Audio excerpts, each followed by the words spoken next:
레위기 14장 1절에서 32절입니다. 주님께서 모세에게 말씀하셨다. 다음은 악성 피부병에 걸린 환자를 정하게 하는 날에 지켜야 할 규례이다. 사람들이 악성 피부병에 걸린 환자를 제사장에게로 데려가면 제사장은 집 바깥으로 나가서 그를 살펴보아야 한다. 그 환자의 악성 피부병이 나았으면 제사장은 사람들을 시켜서 그 환자를 정하게 하는 데서 살아있는 정한 새 2마리와 벽항목 가지와 홍색 털실 한 뭉치와 우슬조 한 포기를 가져오게 한다. 그리고 제사장은 사람들을 시켜서 그 2마리 새 가운데서 한 마리를 잡아서 생수가 담긴 오지 그릇에 담게 한다.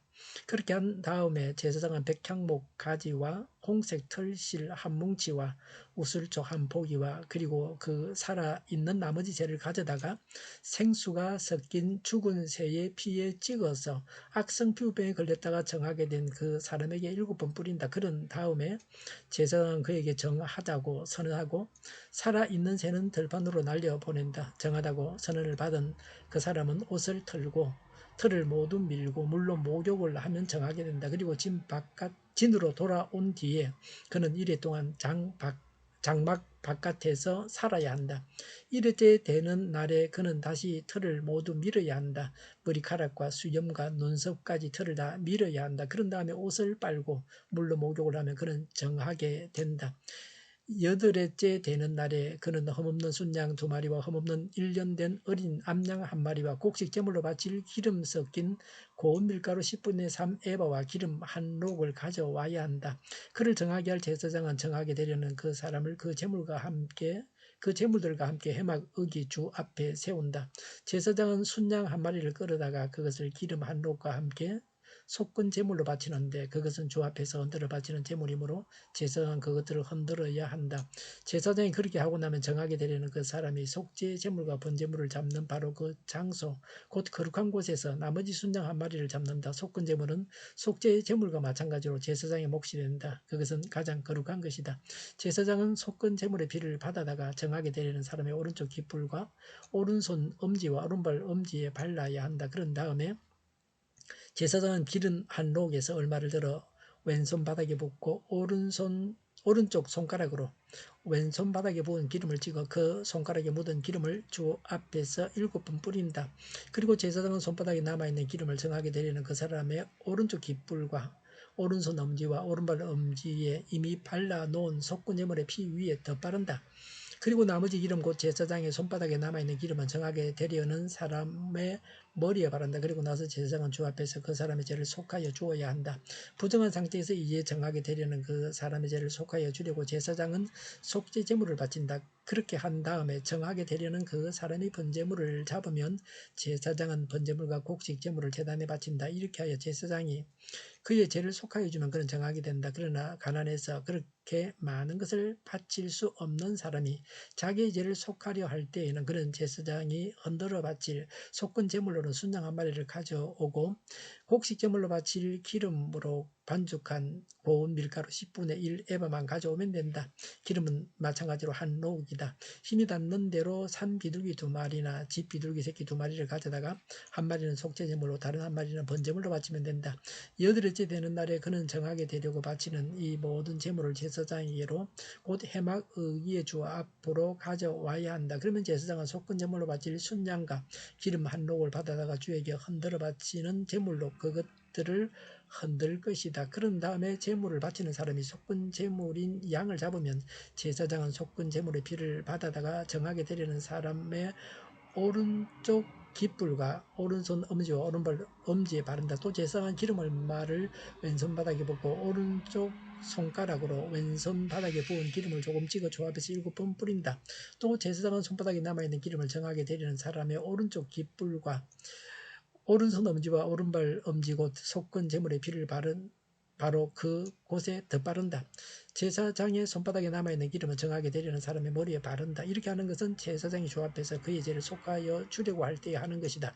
제사장이 이렇게 하고 나면 정하게 되려는 그 사람은 자기의 힘이 닿는 대로 가져온 산비둘기나 집비둘기 새끼 가운데서 힘이 닿는 대로 한 마리는 속죄제물로 다른 한 마리는 번제물로 곡식제물과 함께 바친다. 그러면 제사장은 정하게 되려는 그 사람의 죄를 주 앞에서 속한다.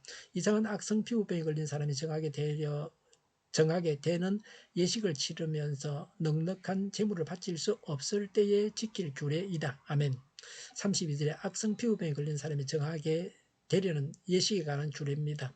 18절에 제사장은 주 앞에서 그 사람의 죄를 속해줘야 됩니다. 20절에 이렇게 제사장이 죄를 속해주면 그는 정하게 됩니다. 29절에 이상은 제사장이 그의 죄를 속해주려고 하는 것입니다. 31절에 그러면 제사장은 그 사람의 죄를 주 앞에서 속한다고 했습니다. 나병이 나와도 정결 예식을 해야만 정결해지고 정상생활을 할 수가 있습니다. 1절부터 9절에 치유된 나병의 정결을 위한 1차적 선포 의식입니다. 새 한 마리를 죽여서 그 피가 섞인 생수에 백향목까지 진홍털실, 우슬초와 살아있는 새 한 마리를 찍어서 그 사람에게 7번 뿌리고 제사장은 정하다고 선언하고 살아있는 새를 날려보냅니다. 옷을 빨고 털을 모두 밀고 목욕하고 7일간 장막 바깥에서 살아야 합니다. 나병 환자로 있었을 때 지냈던 모든 것을 깨끗하게 제거해야 됩니다. 새의 피는 그리스도의 피, 속죄의 피입니다. 백향목 가지는 영생입니다. 나병 환자의 건강이 회복됨을 의미하고 있습니다. 홍색실은 피에 의한 구원입니다. 우슬초는 향기 있는 식물입니다. 죄의 정결과 향기로운 그리스도인의 생활을 의미하고 있습니다. 생수는 흐르는 물입니다. 생명, 정화를 상징합니다. 오지그릇은 질그릇입니다. 생명의 복음을 지닌 인간을 상징하고 있습니다. 산새는 부활하신 그리스도입니다. 죽은 새는 십자가에 달리신 그리스도이십니다. 10절부터 32절은 부정함을 씻기 위한 2차 정결 예식입니다. 일반인과 가난한 사람의 차이가 있습니다.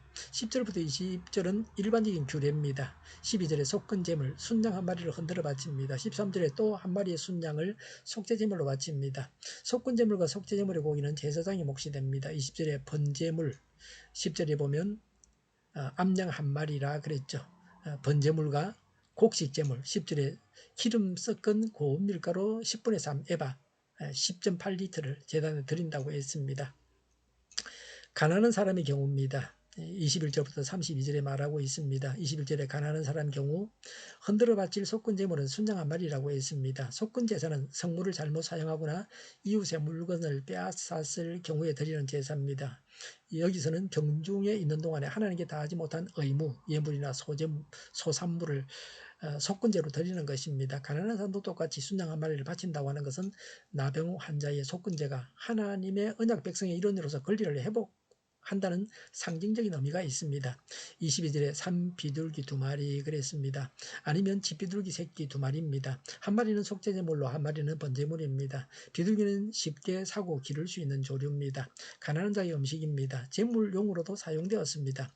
가난은 결코 정결케 해주시는 하나님의 은혜를 막는 장애물이 될 수가 없습니다. 대속의 피는 누구나 원하면 가질 수 있습니다. 가난해서 하나님의 자비를 구하지 못할 사람은 없습니다. 가난하다고 하나님의 요구를 회피해서는 안 됩니다. 하나님께 의롭다함을 받은 사람은 인간의 공의나 재물에 과다해 있지 않습니다. 오직 하나님의 자비와 은총에 의해서만 가능합니다. 대속의 희생이 없이는 결코 제사함이 없습니다. 21절에 곡식 제물은 기름으로 반죽한 고운 밀가루 10분의 1 에바입니다.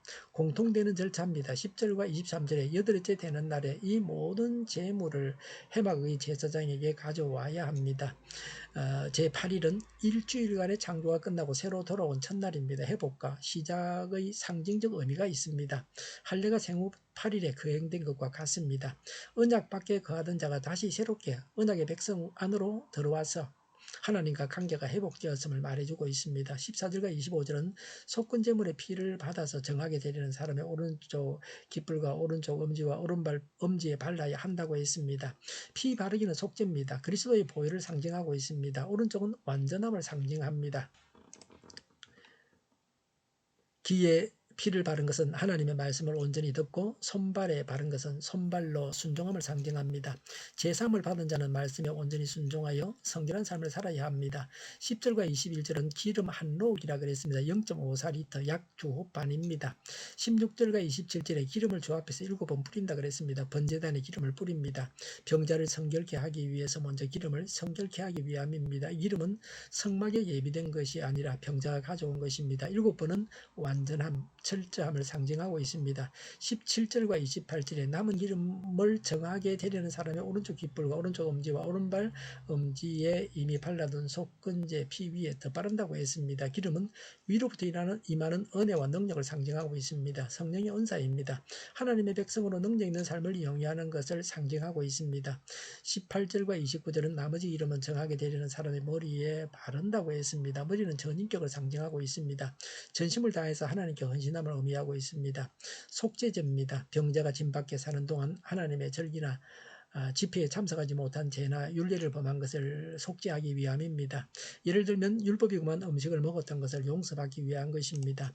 그리고 번제입니다. 이것은 온전히 하나님 앞에 순종하며 헌신적인 삶을 살아야 한다는 것을 의미하고 있습니다. 그 다음에는 소제입니다. 곡식 제물입니다. 성결한 삶을 상징하고 있습니다. 성결된 삶을 살 것을 말해주고 있습니다.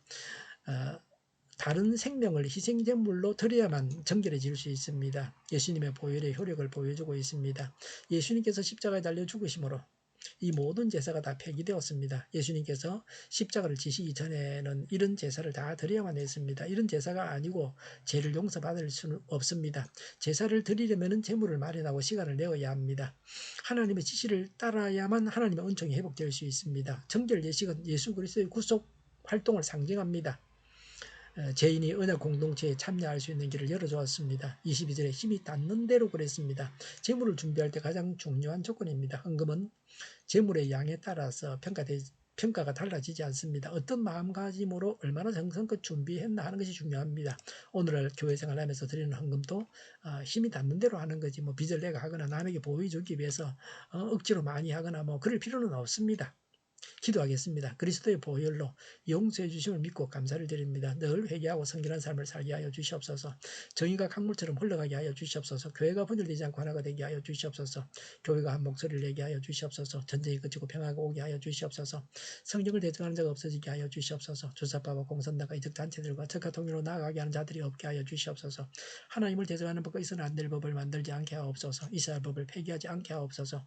일하는 자들이 정당한 대우를 받게 하여 주시옵소서. 놀고 먹는 자가 없게 하여 주시옵소서. 일을 만드는 자가 아니고 일을 하는 자가 되게 하여 주시옵소서. 파업과 시비가 그치게 하여 주시옵소서. 눈먼 지도자, 악한 지도자, 자기 배만 부리는 지도자가 사라지게 하여 주시옵소서. 앞을 보고서 나가서 분별해 살고 앞길을 제시하고 섬기는 지도자만 있게 하여 주시옵소서. 하나님께서 주신 건세로 섬기는 자가 강해지게 하여 주시옵소서. 지도자들과 이 백성들에게 선한 것을 분별하는 지혜를 주옵소서. 나아갈 길을 알게 하시고 취할 것과 버릴 것을 알고 행하여서 흥하게 하여 주시옵소서. 적절한 때에 고칠 것을 고치게 하여 주시옵소서. 업무방해가 없게 하시고 업무에 충실하게 하옵소서. 쓰레기 더미를 뒤지지 말고 성경에서 본물을 찾게 하옵소서. 기도하는 기쁨, 응답받는 기쁨, 성도들이 모여서 교제하는 기쁨, 말씀해 주는 기쁨, 예배드리는 기쁨을 누리게 하여 주시옵소서. 오늘도 드리는 주일 예배를 주장하여 주시옵소서. 은혜가 넘쳐나는 예배, 감림이 없는 예배가 되게 하여 주시옵소서. 우리 동일교회가 만구는 집하게 하여 주시옵소서. 저희의 간절한 간구에 응답하여 주시옵소서. 예수 이름으로 명하노니 모든 병만은 물러가고 몸의 모든 부분들을 온전하게 될지어다. 신유의 기적을 베푸셔서 지금도 저희의 질병을 고쳐주시옵소서. 코로나로 치료하는 모든 자를 고치시고 온전케 하여 주시옵소서. 저희와 교회와 나라의 민족을 불쌍히 여겨 주시옵소서. 모든 악한 것들을 제거하여 주시옵소서. 하나님께서 기뻐하시는 교회와 나라가 되게 하시며 경제가 나아지고 물가 안상이 걷히고 무역 수지가 흑조로 돌아서고 출산율이 올라가고 출산의 기쁨을 누리게 하여 주시옵소서. 가공업체들이 건강하게 하는 먹을 거리가 되게 하시며 늘 맑은 공기를 마실 수 있게 하여 주시옵소서. 필수 의료 인력 부족이 해결되게 하시며 청년들의 앞길이 열리게 하여 주시옵소서. 가뭄이 해결되어지게 하여 주시옵소서. 오늘도 하나님 안에서 차고 넘치는 삶, 복된 삶을 살게 하여 주시옵소서. 감사와 찬양을 주님께 돌려드리며 예수님의 이름으로 기도하옵나이다. 아멘.